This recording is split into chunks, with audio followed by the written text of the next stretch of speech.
Senator Marshall. Senator Carper, you recognize for your questions. Secretary, you tried to say something in response to something Mr. Marshall was asking. You were not given that opportunity. Take a minute and just respond, please. Thank you very much, Senator. I think I'll elect not to. All right. Mr.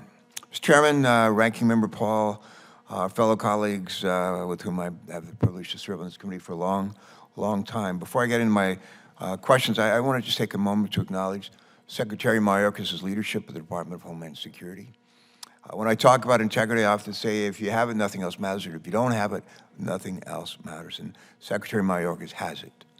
He is principled, he's a thoughtful individual, and one with an incomparable work ethic who understands the complexities of DHS and the threats that our country faces. It's hard for us to imagine how what his job is like day in and day out. Grateful to him for doing it. And I also want to say that I know he deeply cares about, not just about DHS department, its mission, but most of all for its people. He has dedicated himself to serving our nation for decades, and in turn sacrificed what I'm sure to be invaluable time with his wife and their children. Furthermore, he's worked tirelessly to advance the security and well-being of our country. And I just want to take a moment to ask my colleagues here today to treat the Secretary with the respect he deserves. I was raised, my guess is that most of the folks in this committee were raised to treat other people the way we want to be treated. I wouldn't treat anybody the way that I've seen you treated before in other committee and again here by at least one of our colleagues today. I want to talk about root causes and ask you about root causes if I could. We focus a lot on the symptoms of the problems at our borders, and it's important that we do so. But it's also critically important that we address the root causes of why people are arriving at are continuing to arrive at our southern border. This past February, as you know, Mr. Secretary, I led, along with Senator Hassan, a bipartisan, bicameral congressional delegation to Mexico, to Guatemala, and to Honduras. One of the main takeaways from my CODA was the importance, our CODA was the importance of strengthening the rule of law and addressing corruption issues. And until we address both of these push factors, we're not going to see the kind of return on our investment that we need in this region. And people will continue to arrive at our borders 10, 20, 30 years from now. Secretary Mayorkas, with that in mind, could you please speak to efforts you are taking to foster regional partnerships in the Western Hemisphere and how the department is addressing migration challenges from the region, please? Thank you, Senator, and thank you for your opening comments. The migration challenge that we are encountering at our southern border is not exclusive to the southern border. Speak up just a little louder. The migration challenge that we are encountering at the southern border is not exclusive to the southern border of the United States. It is a challenge that is gripping the entire hemisphere. We have a level of migration throughout the Western Hemisphere, in fact, throughout the world, that is at its peak since World War II. A regional challenge requires a regional solution. And we are working very, very closely with our partners to the south to address the reasons why people leave: violence, poverty, authoritarian regimes, public corruption, and the like.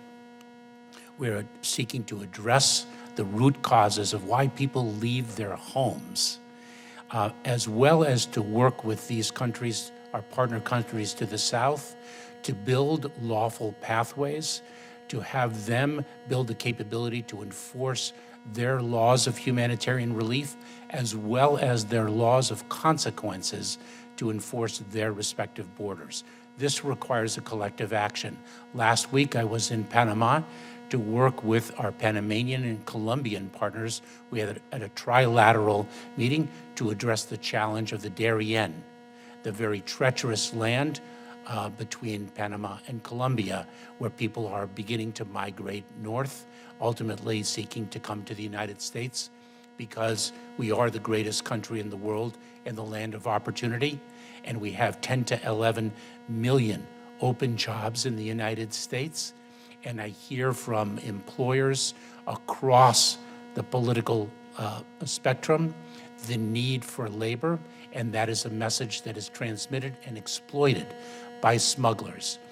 This is a regional problem. It requires a regional solution, and we are working with our partners to the south to deliver it. Thanks for that response.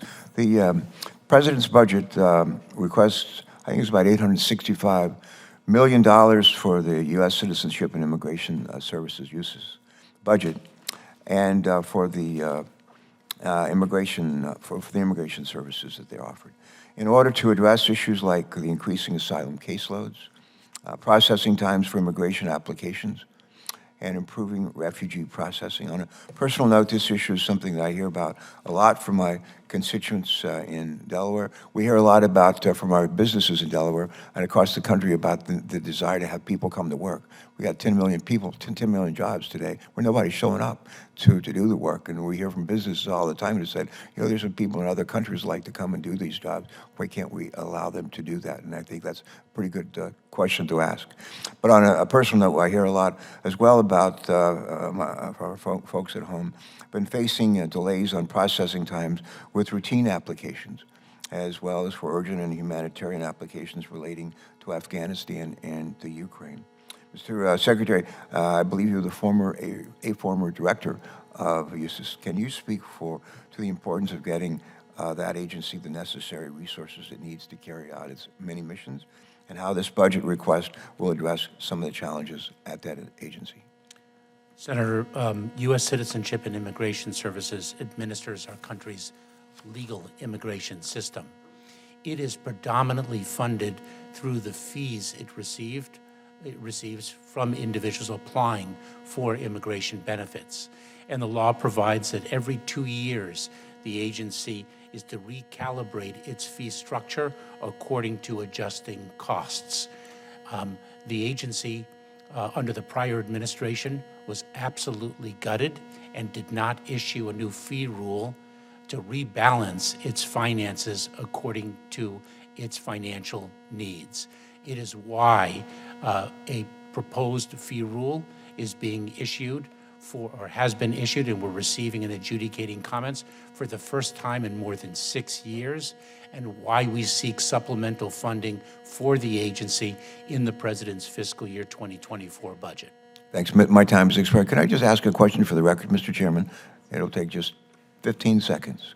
May proceed. Thanks very much. Mr. Secretary, how will this budget request from this administration help address the retention and recruitment of the workforce, and support the effort to improve employee morale across the various DHS components? That's a question for the record, if you'd respond for the record. Not now, but later. Thank on. you.